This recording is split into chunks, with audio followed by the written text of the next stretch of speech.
রোববার কাঠমান্ডু ত্রিভুবন আন্তর্জাতিক বিমানবন্দরের সামনে অবস্থান নেন কয়েক হাজার নেপালি। সাবেক রাজা জ্ঞানেন্দ্র শাহকে স্বাগত জানাতে জড়ো হন তারা।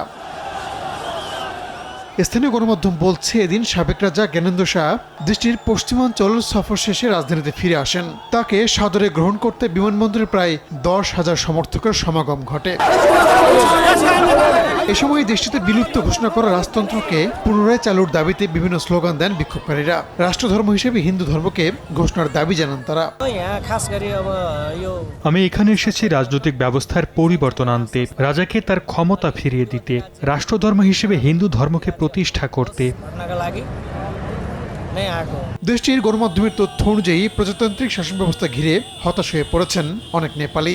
তাদের অভিযোগ, দেশের রাজনৈতিক অস্থিতিশীলতা, অর্থনৈতিক সংকট ও ব্যাপক দুর্নীতি নিয়ন্ত্রণে আনতে ব্যর্থ হয়েছে প্রজাতন্ত্র।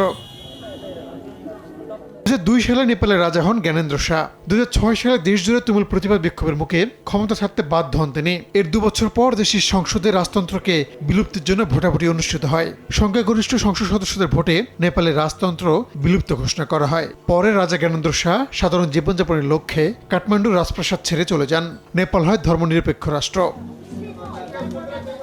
2008 সালে নেপালের রাজতন্ত্রের বিলুপ্তি ঘোষণার পর থেকে অন্তত 13টি সরকার ক্ষমতায় এসেছে, তবে মানুষের ভাগ্যের কোনো উন্নতি হয়নি বলে অভিযোগ রয়েছে।